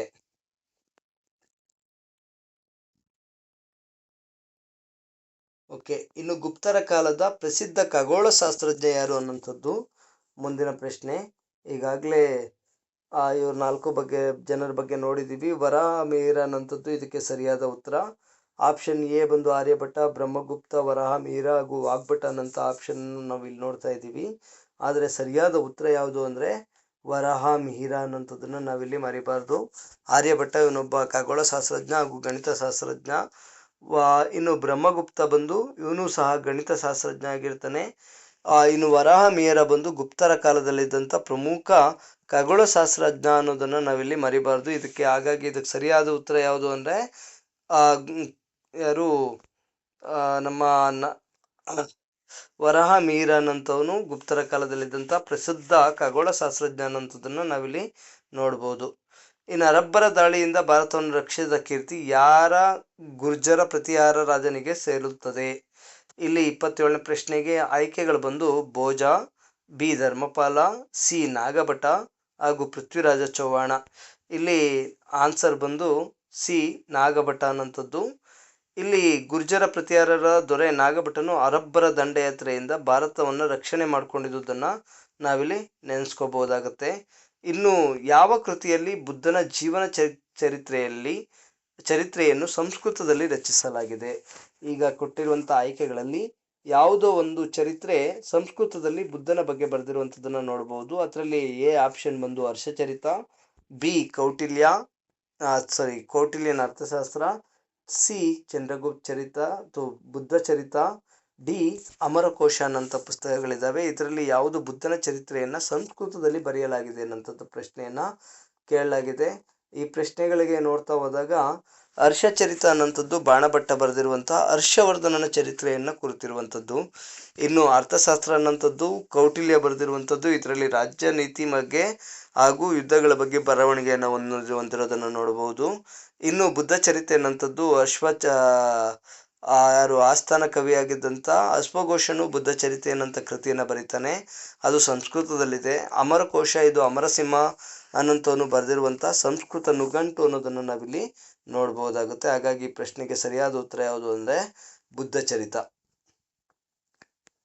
ಇನ್ನು ಅಹೋಮ್ ರಾಜಮನೆತನದಲ್ಲಿ ರಾಜನನ್ನು ತೆಗೆದುಹಾಕುವ ಅಧಿಕಾರ ಯಾರಿಗಿತ್ತು? ಅಂದರೆ ರಾಜನನ್ನು ತೆಗೆದು ಹಾಕ್ಬೋದು ಅಂತ ಅಧಿಕಾರ ಯಾರಿಗಿತ್ತು ಅನ್ನೋಂಥದ್ದನ್ನು ಇಲ್ಲಿ ಕೇಳಿದ್ದಾರೆ. ಇದಕ್ಕೆ ಸರಿಯಾದ ಉತ್ತರ ಯಾರು ಅಂದರೆ ಪತ್ರ ಮಂತ್ರಿಗಳು ಅನ್ನೋಂಥದ್ದು ಇದಕ್ಕೆ ಸರಿಯಾದ ಉತ್ತರ ಆಗುತ್ತೆ. ಅಹೋಮ್ ರಾಜನನ್ನ ಮಂತ್ರಿಮಂಡಲದಲ್ಲಿದ್ದ ವಿವಿಧ ಹುದ್ದೆಗಳು ಒಪ್ಪಿಗೆಯಿಂದ ನೇಮಕ ಮಾಡ್ತಿದ್ರು ಮತ್ತು ಮಂತ್ರಿಮಂಡಲವು ರಾಜನನ್ನ ತೆಗೆದುಹಾಕುವಂಥ ಅಧಿಕಾರವನ್ನು ಸಹ ಹೊಂದಿದುದನ್ನು ನಾವಿಲ್ಲಿ ನೆನಪಿಸ್ಕೋಬಹುದು. ಇನ್ನು ಕಡೆಯ ಪ್ರಶ್ನೆ ಈ ಅಧ್ಯಾಯದಿಂದ, ಗುಪ್ತರ ಕಾಲದ ಯಾವ ಕಂಬವು 1500 ವರ್ಷಗಳಷ್ಟು ಹಳೆಯದಾದರೂ ಇನ್ನೂ ಸಹ ತುಕ್ಕು ಹಿಡಿದಿಲ್ಲ? ಗುಪ್ತರ ಕಾಲದಲ್ಲಿ ಒಂದು ನಿರ್ಮಾಣ ಮಾಡಿರುವಂಥ ಒಂದು ಕಂಬ, ಇದುವರೆಗೂ ಸಹ ತುಕ್ಕು ಹಿಡಿಯದೇ ಇರುವಂಥದ್ದು ಕಂಬ ಇದೆ. ಆ ಕಂಬದ ಹೆಸರೇನು ಅನ್ನೋಂಥದ್ದನ್ನ ಇಲ್ಲಿ ಕೇಳಿದ್ದಾರೆ. ಇದರಲ್ಲಿ ಮೊದಲನೇದು ಬಂದು ಸಾಂಚಿ ಸ್ತೂಪದ ಕಂಬ, ಬಿ ಆಪ್ಷನ್ ಬಂದು ಅಲಹಾಬಾದ್ ಸ್ತಂಭ, ಸಿ ಆಪ್ಷನ್ ಬಂದು ಸಾರನಾಥ ಸ್ತಂಭ, ಡಿ ಆಪ್ಷನ್ ಬಂದು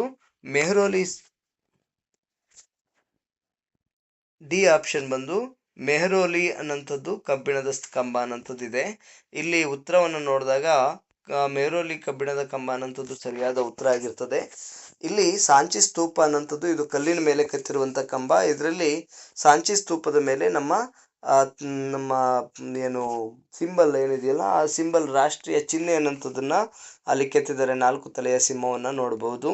ಇನ್ನು ಅಲಹಾಬಾದ್ ಸಂಸ್ಥಾನ ಇದು ಸಮುದ್ರಗುಪ್ತನ ಶಾಸನವಿರುವಂಥದ್ದು. ಅಂದರೆ ಅವನ ಸಾಧನೆಗಳನ್ನ ಅರಿಶೇಣ ಅನ್ನೋಂಥವನು ಬರೆದಿರುವಂಥದ್ದನ್ನು ನಾವಿಲ್ಲಿ ನೆನಪಿಸ್ಕೋಬಹುದು. ಇನ್ನು ಸಾರನಾಥ ಸ್ತಂಭ ಬಂದು ಸಾರನಾಥ ಅಶೋಕನ ಕಲ್ಲಿನ ಕಂಬ, ಸಾಂಚಿ ಸ್ತೂಪ ಹೇಳದ್ನಲ್ಲ, ಅದು ಸಾಂಚಿ ಸ್ತೂಪ ಬುದ್ಧನ ಒಂದು ದೇವಾಲಯ ಆಗಿರ್ತದೆ. ಇನ್ನು ಸಾರನಾಥದ ಸ್ತಂಭದ ಮೇಲೆ ನಮ್ಮ ಭಾರತದ ಒಂದು ರಾಷ್ಟ್ರ ಲಾಂಛನ ಅನ್ನೋಂಥದ್ದು 4 ತಲೆಯ ಸಿಂಹ ಅನ್ನೋಂಥದ್ದು ಸಾರನಾಥದ ಸ್ತಂಭದಿಂದ ಪಡ್ಕೊಂಡಿರುವಂಥದ್ದು ಅನ್ನೋಂಥದ್ದನ್ನ ಒಂದು ಬದಲಾವಣೆ ಮಾಡ್ಕೊಳ್ಳಿ. ಆ ನಂತರದ ಮೆಹರೋಲಿ ಕಬ್ಬಿಣದ ಕಂಬ ಅನ್ನೋಂಥದ್ದು ಇದು ದೆಹಲಿಯಲ್ಲಿ ಕುತುಬ್ ಮಿನಾರ್ನ ಪಕ್ಕದಲ್ಲಿ ಮಾಡಿಸಲಾಗಿದೆ. ಇದು ಗುಪ್ತರ ಕಾಲದ ಅತ್ಯುತ್ತಮ ಲೋಹ ವಿಜ್ಞಾನವನ್ನ ತಿಳಿಸ್ಕೊಡ್ತದೆ. ಏಕೆ ಅಂತ ಹೇಳಿದ್ರೆ ಅದು ಇವತ್ತಿನವರೆಗೂ 6000 kgಯನ್ನು ಹೊಂದಿದೆ. 23 ಅಡಿ 8 ಇಂಚು ಇದ್ರೂ ಸಹ ಇವತ್ತಿನವರೆಗೂ ಸಹ ಅದು ಸ್ವಲ್ಪನೂ ತುಕ್ಕು ಹಿಡಿದಿಲ್ಲ. ಹಾಗಾಗಿ ಮೆಹರೋಲಿನ ಕಬ್ಬಿಣ ಶಾಸನವು ಗುಪ್ತರ ಕಾಲದ ಸೈನ್ಸ್ ಆ್ಯಂಡ್ ಟೆಕ್ನಾಲಜಿ ಅಂದರೆ ವಿಜ್ಞಾನ ಮತ್ತು ತಂತ್ರಜ್ಞಾನವನ್ನು ತಿಳಿಸುವಂಥದ್ದು. ಇಷ್ಟೆಲ್ಲ ಪ್ರಶ್ನೆಗಳನ್ನು ಈ ಒಂದು ಅಧ್ಯಾಯದಿಂದ ತೆಗೆಯಲಾಗಿದೆ. ಇನ್ನು ಏನಾದರೂ ಉತ್ತಮ ಸಲಹೆಗಳಿದ್ರೆ ನೋಡಿ, ಸಲಹೆಗಳನ್ನು ನೀಡಿ. ಆದಷ್ಟು ಈ ಚಾನಲ್ನ ಸಬ್ಸ್ಕ್ರೈಬ್ ಮಾಡಿ ಹಾಗೂ ಶೇರ್ ಮಾಡಿ ಅಂತೇಳಿ ಕೇಳ್ಕೊಳ್ತಾ ಈ ವಿಡಿಯೋವನ್ನು ಮುಗಿಸ್ತೀನಿ. ಮುಂದೆ ಇನ್ನಷ್ಟು ಚಾಪ್ಟರ್ಗಳಿಗೆ ಇದೇ ರೀತಿ ಪ್ರಶ್ನೆಗಳನ್ನ ಮಾಡಿ ವಿವರಣೆಯನ್ನು ನೀಡುವಂಥ ಪ್ರಯತ್ನವನ್ನು ಮಾಡ್ತೀನಿ. ಎಲ್ಲರಿಗೂ ಧನ್ಯವಾದಗಳು.